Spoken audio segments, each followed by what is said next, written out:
Hi friends, welcome back to ఇట్లో మన kitchen. ఈరోజు శంకర్పాలి రెసిపీ ఎలా చేయాలో చూద్దాం.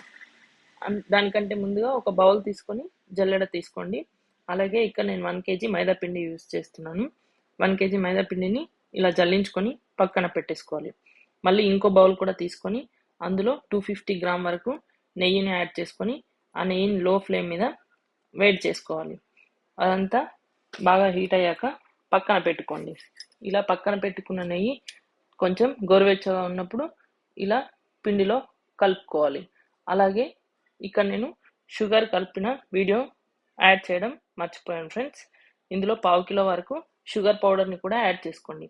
షుగర్ పౌడర్ యాడ్ చేసుకున్న తర్వాత ఇలా నెయ్యిని యాడ్ చేసుకోండి. నెయ్యిని యాడ్ చేసుకొని పిండిని ఇలా బాగా కలుపుకోండి. పిండిలో నెయ్యినంతా యాడ్ చేసుకున్న తర్వాత నార్మల్ వాటర్ తీసుకొని వాటిని పోస్తూ పిండిని చపాతీ పిండిలాగా సాఫ్ట్గా కలుపుకోండి. పిండి చపాతీ పిండిలా సాఫ్ట్గా కలుపుకున్న తర్వాత ఒక 15 మినిట్స్ వరకు పక్కన పెట్టేసుకోండి. ఈ శంకర్పాలీలు మీలో ఎవరికి ఇష్టం? ఎవరైనా ఒకసారి ఇది ట్రై చేసి చూడండి. ఎలా వస్తుందో కామెంట్ సెక్షన్లో కామెంట్ చేయండి ఫ్రెండ్స్. మీకు స్వీట్ ఎక్కువగా ఇష్టపడతారా, హాట్ ఎక్కువగా ఇష్టపడతారా? మీలో ఎవరికి ఏ రెసిపీ అంటే ఎక్కువగా ఇష్టం కామెంట్ సెక్షన్లో తప్పకుండా షేర్ చేయండి. మీకు నచ్చిన చిల్లుడ్ స్నాక్స్ ఏమిటో చెప్పండి. ఇప్పుడు 15 మినిట్స్ పక్కన పెట్టుకున్న పిండిని తీసుకొని ఇలా చిన్న ముద్దలా చేసుకొని చపాతీ పిండిలా తీసుకొని ఇందులో నుంచి చిన్న ముద్దగా తీసుకొని చపాతీలాగా చేసుకోవాలి. ఇలా సన్నగా చేసుకుంటే వాటి క్రిస్పీగా వస్తాయి. ఇలా చపాతీలా చేసుకున్న దాన్ని మీకు నచ్చిన విధంగా నచ్చిన షేప్లో కట్ చేసుకోండి. ఇక్కడ నేను డైమండ్ షేప్లో కట్ చేస్తున్నాను. ఇలా కట్ చేసుకున్న పీసెస్ని ఒక ప్లేట్లో వేసుకొని పెట్టుకోండి. అలాగే ప్యాన్ తీసుకొని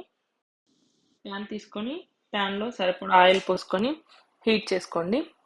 ఇక్కడ ఆయిల్ కాకుండా నెయ్యిని కూడా యూజ్ చేయొచ్చు, కానీ నేను ఆయిల్ని మాత్రమే యూజ్ చేస్తున్నాను.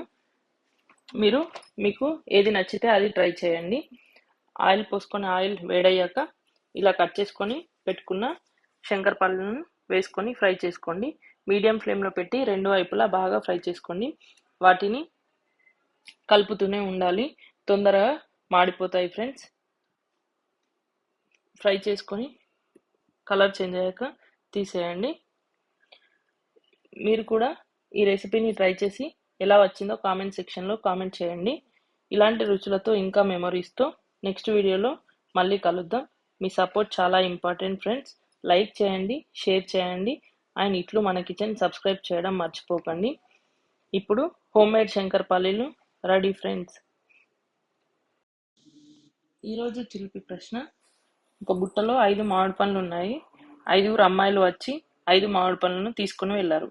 అయినా బుట్టలో ఇంకో మామిడి పండు ఉంటుంది. ఎలా? సమాధానం తెలిస్తే కామెంట్ చేయండి. ఇలాంటి క్వశ్చన్స్తో వీడియోస్తో మళ్ళీ కలుద్దాం ఫ్రెండ్స్. బాయ్. ఇట్లు మన కిచెన్ని సబ్స్క్రైబ్ చేయడం మర్చిపోకండి.